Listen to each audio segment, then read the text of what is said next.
అమర్ కనపడకుండా పోయాడని చెప్పి బాగి చాలా టెన్షన్ పడుతూ వెళ్ళడానికి వస్తుంది. అమర్ ఏమో ఇక ఇల్లు దారి మర్చిపోయి అటు ఇటు తిరుగుతూ ఉంటాడు.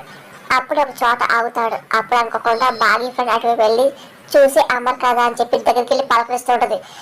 హాయ్ సార్ అని పలకరించగానే ఇంకా అమర్ ఎంత చూస్తుంటాడు.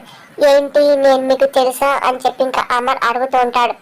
ఇంకా నవ్వుతూ మాట్లాడుతూ ఉంటుంది. అప్పుడే ఇంకా మెడికల్స్ లో ఒక మనిషి బయటకు వచ్చి అమర్ చూస్తూ ఉంటాడు. ఇంకా లోపలికి వెళ్ళి తన బాస్ చెప్తూ ఉంటాడు. ఇంకా బాస్ బయటకు వచ్చి చూస్తూ ఉంటాడు.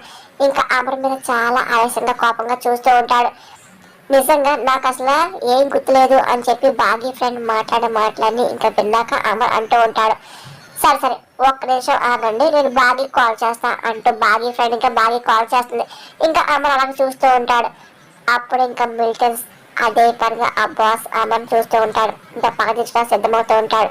ఎప్పుడు తను బాగీ ఫోన్ చేస్తుంది. ఇంకా బాగీ లిఫ్ట్ చేసి ఏంటి అని అడగాని అర్జెంట్గా నీతో మాట్లాడాలి, ఇగో నువ్వు ఇక్కడ రా అని చెప్పేసి ఇంకా బాగీ ఫ్రెండ్ లొకేషన్ చెప్తూ ఉంటుంది. ఇంకా బాగీ అక్కడికి వస్తూ ఉంటుంది.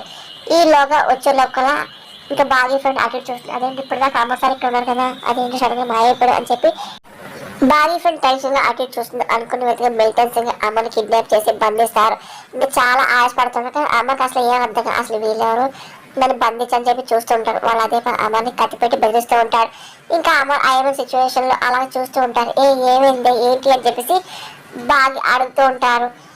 ఇంకో మీ ఆయన అమ్మని ఇక్కడ చూశాను అని చెప్పి బాగీ ఫ్రెండ్ అనగా ఏంటి ఇక్కడ చూసావు అమ్మ ఆయన ఏడి అని చెప్పి కంగారుగా బాగా అడుగుతుంది. అంటే నీతో నేను ఫోన్ మాట్లాడేసరికి అసలు తాను నాకు కనపడలేదు అని చెప్పి బాగీ ఫ్రెండ్ చెప్తాడు. ఇంకా బాగా భయపడిపోతూ ఉంటుంది.